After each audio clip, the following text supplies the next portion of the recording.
Tobias Ellwood joins us first. He's Tory MP and Chair of the Defence Select Committee. Good morning to you, Tobias.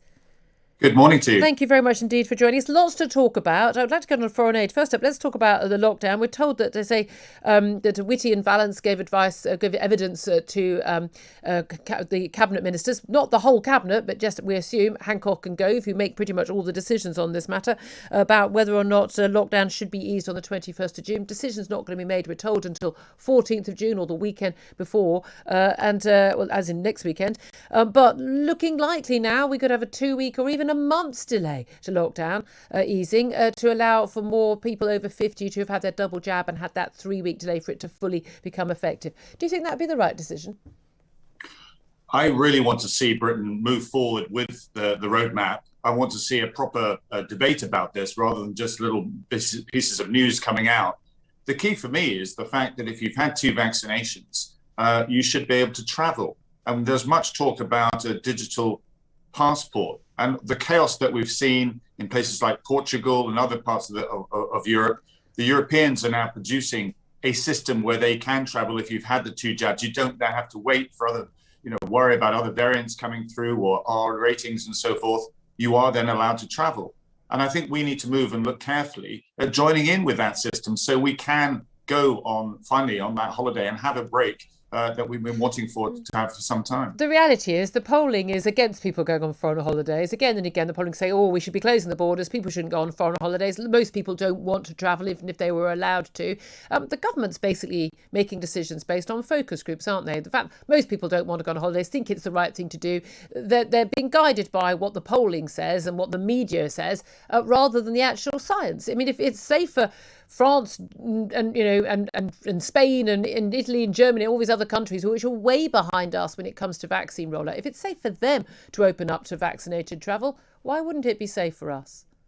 I totally agree. And whether you base your judgments on polling, I like choice. I like the ability to have a choice of whether I decide to stay here in the UK and go to wonderful places like Bournemouth or want to actually travel. And we know that the way out of this is through vaccinations. And I'm pleased to see that we're lowering that age of people who can be vaccinated. And I encourage everybody to absolutely get those jabs. That's the only way we're going to defeat this. But ultimately, once you've had those 2 jabs, it should then liberate you and allow you to travel. And like I said, this is happening on the continent already. Let's join in with that system. Let's also see and encourage a bilateral arrangement with the United States. They're actually ahead of us in the number of the percentage of their population that they vaccinated.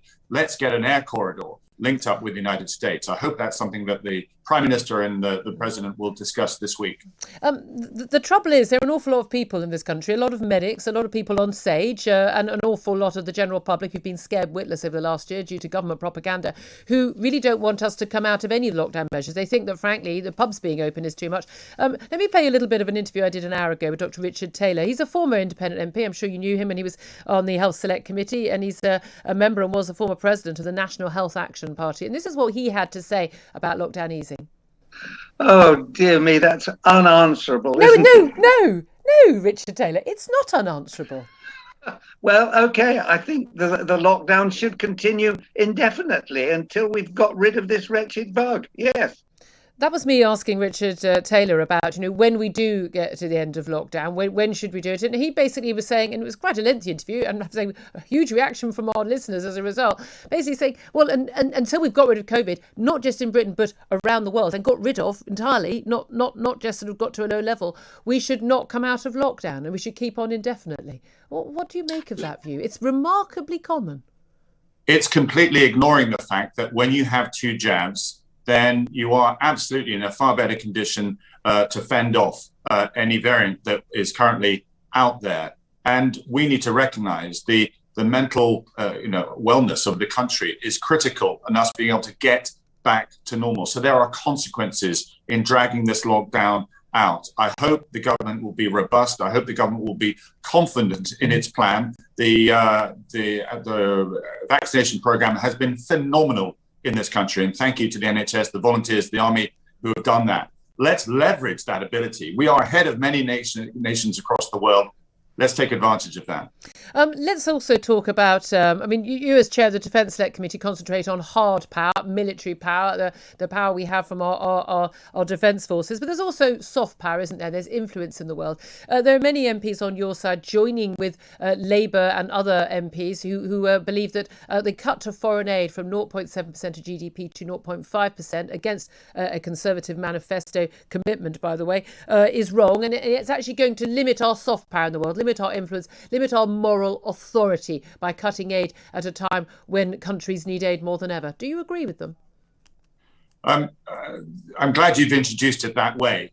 From my perspective, hard power and soft power are two sides of the same coin.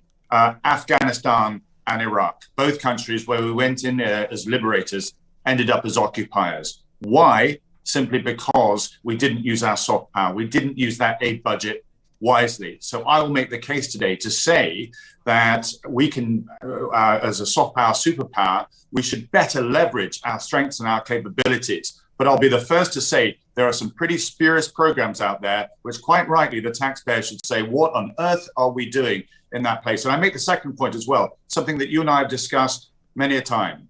There is a Cold War which dare not speak its name, and that is the rise of China using its soft power to nudge us out of our favored nation status with many Commonwealth countries and other parts of the world. We need to better harness our soft power, our aid budgets, to focus on programs which strengthens our prosperity, supports local governance, builds education, and builds the markets that we can then leverage as well. It also denies China coming in, which will pursue a very different agenda. I mean, that's a very interesting argument, actually. You know, where we in the West create a vacuum and pull out of these countries, whether it's in terms of, it's like Syria or elsewhere, other big powers like Russia or China in this case will come in. And we have seen that around the world, particularly in African countries as well. Now, the question is, though, how much the British taxpayer should be spending on this vis-a-vis other taxpayers around the world. We are, aren't we, the third biggest donor per capita and per GDP in the Western world. Why should we be leading this? Why not other taxpayers in other countries?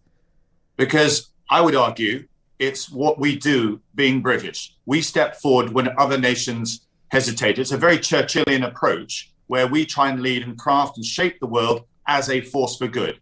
And you touched on the hard power and soft power aspects of this. There's not a lot of Western leadership out there, and it's being taken advantage by our competitors, by our adversaries. And I'd add another one to that as well. When you pull out of Somalia, Al-Shabaab are delighted to see us retreat. When you pull out of Libya, Russia then will move in there, as we just touched on as well. And then Yemen is another place. Well, Al-Qaeda will go there too.